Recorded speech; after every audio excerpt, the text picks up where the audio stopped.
ఏ కొడుకైనా తన పనిని చూసి తన తండ్రి గర్వపడితే కొడుకుగా ఆనందపడిపోతాడు. అదే తనకు పెద్ద విజయంలా భావిస్తుంటాడు.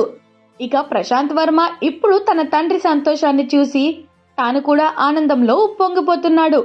ప్రశాంత్ వర్మ తీసిన హనుమాన్ దేశ విదేశాల్లో బ్లాక్ బస్టర్ గా నిలిచింది. ఈ మూవీని చూసి ఓ కామన్ నార్మల్ ఆడియన్ లా థియేటర్ ముందు రివ్యూ చెప్పాడు. తీసినోడు నా కొడుకు, ఈ డైరెక్టర్ నా కొడుకు అంటూ ప్రశాంత్ వర్మ తండ్రి ఆ మధ్య యూట్యూబ్ లో ఫుల్ ట్రెండ్ అయ్యాడు. అలా ప్రశాంత్ వర్మ తండ్రి ఒక్కసారిగా నెట్టింట్లో ఫేమస్ అయ్యాడు. ఇక ఇప్పుడు ఆయన నేరుగా సెట్స్ మీదకు వచ్చినట్లుగా కనిపిస్తుంది. జై హనుమాన్ సినిమాతో ప్రస్తుతం ప్రశాంత్ వర్మ ఫుల్ బిజీగా ఉన్న సంగతి తెలిసిందే. ఇప్పుడు ఈ సినిమా సెట్స్ లోకి ప్రశాంత్ వర్మ తండ్రి వచ్చారు. ఇలా డైరెక్టర్ కుర్చీలో కూర్చొని యాక్షన్ కట్ చెప్తున్నట్లుగా కనిపిస్తోంది. ఏ కొడుకైనా తాను పనిచేసే చోటుకు తండ్రి వచ్చి ఇలా దర్జాగా కూర్చుంటే కలిగే ఫీలింగ్ ఏంటో ప్రశాంత్ వర్మ కళ్ళల్లో కనిపిస్తుంది. సెట్స్ లోకి కొత్త డైరెక్టర్ వచ్చారు.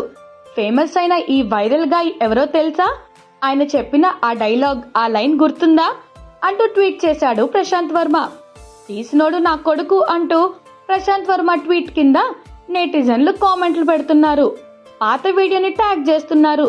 ఎలా మర్చిపోతాం, ప్రౌడ్ ఫాదర్ కదా అంటూ నెటిజన్లు కామెంట్లు చేస్తున్నారు. ప్రశాంత్ వర్మ తీసిన హనుమాన్ సినిమా బాక్స్ ఆఫీస్ వద్ద కలెక్షన్ల వర్షాన్ని కురిపించింది. ప్రపంచవ్యాప్తంగా 300 కోట్లకు పైగా రాబట్టింది. అయితే ఓటీటీలోకి వచ్చాక మాత్రం ట్రోలింగ్ మొదలైంది. ఇదేం విఎఫ్ఎక్స్, సీరియల్ గ్రాఫిక్స్ లా ఉందంటూ కొంతమంది నెటిజన్లు ట్విట్టర్లో విమర్శించారు.